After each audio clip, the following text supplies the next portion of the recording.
a graph that says sexual guilt by denomination. And we asked people, what denomination were you raised in? In one question, 10 questions later, we asked, how much guilt were you taught as a child in your home of origin? And we simply took those two numbers and correlated them and looked at them, and we found really interesting differences by denomination. Just another check. It's not just all atheists are now having all the sex they want. It's all atheists who were formerly religious have different varying degrees of guilt, had different degrees of guilt, and you can actually tell by denomination. Now, here's a trick question for you. What's the most guilt-ridden religion, according to our data? I'm kind of afraid to answer this question. I mean, I could go the stand-up comedian route and say Catholicism. Exactly. That's what a lot of people say.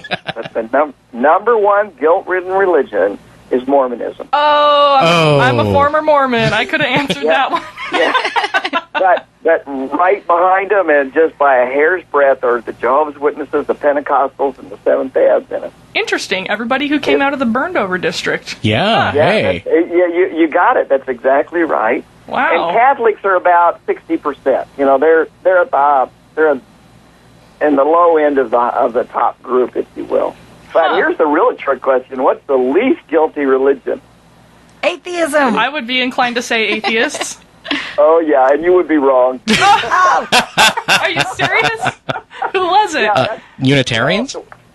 Unitarians. Unitarians were lower by about a quarter of a point than atheists and agnostics. Wow. And yes, isn't that interesting? Yeah. So there were some real surprises in our data. I think that's interesting because they're coming out of they're not. And the thing about atheism is that we have people who were ex-religionists and were in groups that were in that top 10 that he was talking about coming out of atheism. So it makes sense that they would carry some guilt with them. Where the Unitarian Church doesn't really, they don't really get into that sexual control thing the same way. Do you get more guilty when you come out of Unitarianism? That's a good one for your next study. Well, what we found was we gathered a ton of data. I mean, just much more than simply sex.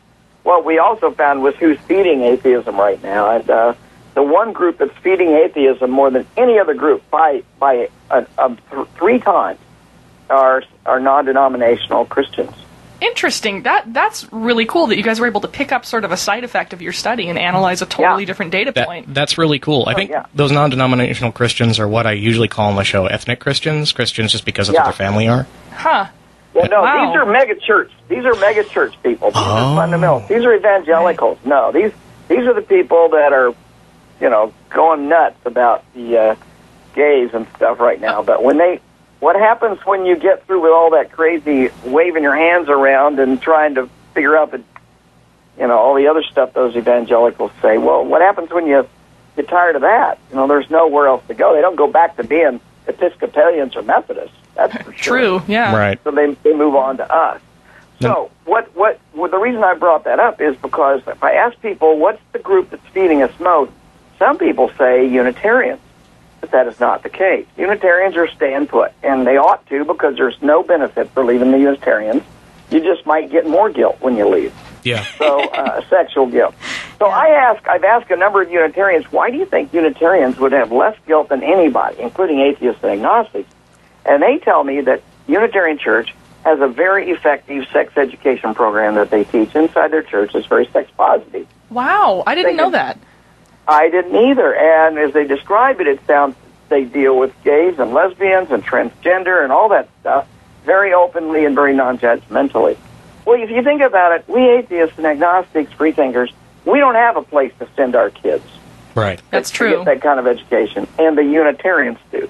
So they're a leg up on us there, and I think they deserve credit and kudos for the efforts they're doing. The interesting thing about Unitarian Universalism is that there's really two sides of it. There's the Unitarianism, which is, they was a Christian denomination that didn't believe in the Trinity. The Universalist side is more of it's sort of extreme ecumenicalism, where everybody has a place at the table, and there are even atheist Unitarian ministers. So you don't actually have to abide by any ideology. I looked into it myself, but to become a clergyman in a Unitarian church still involves 3 years of Bible study, which I wasn't too interested in, as you might imagine. That's a rough 3 years. Right. So what other surprises did you find in this study?